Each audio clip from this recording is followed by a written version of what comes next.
বাড়ি, সাদা অট্টালিকা, দুধের ব্যবসা করতো আর ধবধবে সাদা অট্টালিকা, সেটা কিভাবে হলো? পুরসভার অনুমোদন ছাড়াই জয়ন্তর বিশাল এই বাড়ি তৈরি হলো কি করে? পুকুর বুঝিয়ে প্রাসাদ তৈরি করেছেন জয়ন্ত, জানতোই না পুরসভায়, সাফাই দিচ্ছেন পুরসভার চেয়ারম্যান। এতদিন কি ঘুমিয়েছিল কামারহাটি পুরসভা? কি বলছেন চেয়ারম্যান, শুনুন। আপনাদের মাধ্যমে শোনার সাথে সাথে আমি যেই তথ্য আমার অফিসাররা নিয়েছেন, সেই অফিসার হচ্ছে ওই জায়গা কার সেটা এখনো বার করতে পারেনি। দাগ বার করে ফেলা হয়েছে। আমরা কালকে বিএলওর কাছে লোক পাঠাচ্ছি, জমিটি কার। দুই যেটা বাড়িটা হয়েছে সেই বাড়িটার আমাদের কাছে তথ্য নেই, আমরা কোনো প্ল্যান দিইনি বা আমাদের থেকে কোনো অনুমোদন করানো প্রশ্নই না। প্ল্যান না হলে অনুমোদন কি করা, এই অবস্থা আমি জানি এবং সেই ব্যবস্থা আমরা নিচ্ছি। বরুণ সেনগুপ্ত আমাদের প্রতিনিধির সঙ্গে আছেন। বরুণ, খোদ চেয়ারম্যান বলছেন জমিকার তিনি জানেন না, কিভাবে এত বড় বাড়ি হলো পুরসভা জানে না, তাহলে এত বড় বাড়ি তৈরি হলো এতদিন ধরে, এটা কি করে সম্ভব? চোখ কি করে এড়ালো? একেবারেই প্রশ্ন কিন্তু এটা নেই হচ্ছে যে কেন পৌরসভা জানে না। একতলা দুতলা বা ঝুপড়ি ঘর নয়, একেবারে প্রাসাদ ক্রম ঘর সেখানে তৈরি হয়ে গেল। যেটা চেয়ারম্যান দাবি করছে যে সেখানে কার জমি সেটা তিনি কিন্তু আজকে দেখতে গিয়ে সেখানে কিন্তু দেখেন যে কার জমি সেটা তিনি কিন্তু এখনো পর্যন্ত জানেন না যে কার জমি।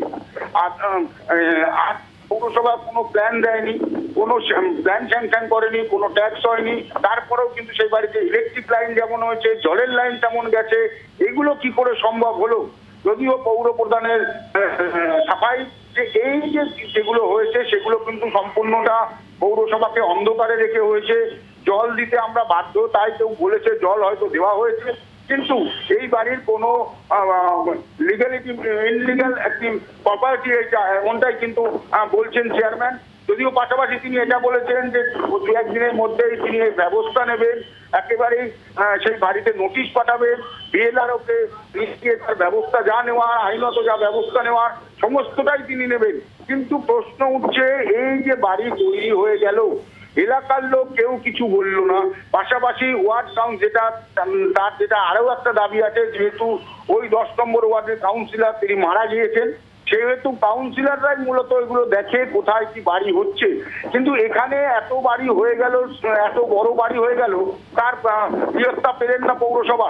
এটা নিয়ে কিন্তু প্রশ্ন উঠছে। সামান্য একটা বাড়ি কোথাও হলে সেটা কিন্তু পৌরসভার গোচরে চলে আসে, বা কাউন্সিলর যদি কাউন্সিলর নাও থাকে অন্যান্য আশেপাশে কাউন্সিলর সেখানে চলে যায়। সেখানে এত বড় বাড়ি কি করে তৈরি করে ফেললো, এটা নিয়ে কিন্তু এখন প্রশ্ন উঠতে শুরু করেছে।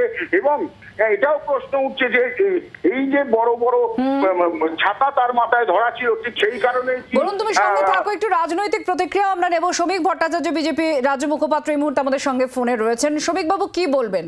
পুরসভার চেয়ারম্যান তিনি বলছেন যে জমিকার সেটাও তিনি জানেন না, কোনো প্ল্যানও পাশ করানো হয়নি, অথচ একটা অত বড় অট্টালিকা তৈরি হয়ে গেল 2023 সাল থেকে। সবাই সবকিছু জানে। আপনি বিভিন্ন মিউনিসিপ্যালিটিতে যান, আপনাকে বলবে চেয়ারম্যানের নতুন বাড়ি, চেয়ারম্যানের পুরনো বাড়ি।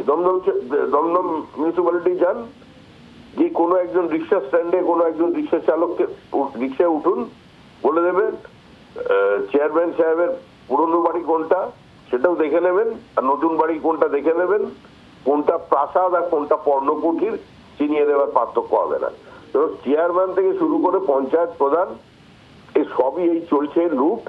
এখন একটা অনুজ পান্ডে না কার একটা নাম এসেছিল বাম জমানায়, তার সেই বাড়ি নিয়ে বহু পশ্চিমবঙ্গের রাজনীতি প্রায় আলোড়িত হয়ে গিয়েছিল।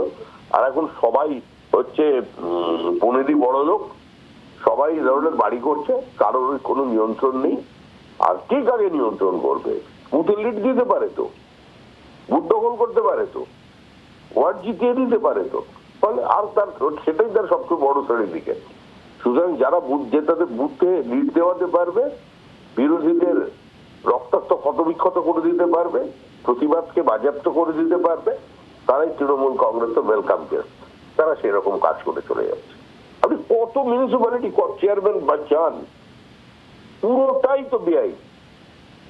আপনি বাইপাসের ওপর দিয়ে চলে যান, বাইপাসের বাদিক ধরে ওয়েটল্যান্ড, যে তৃণমূল অফিস যেখানে আছে, কার্যালয় ছিল, এখন মনে হয় সেটা নেই, তৃণমূল ভবন, তার পিছনে ওয়েটল্যান্ডে কনস্ট্রাকশন হচ্ছে, জানে না পুরসভা।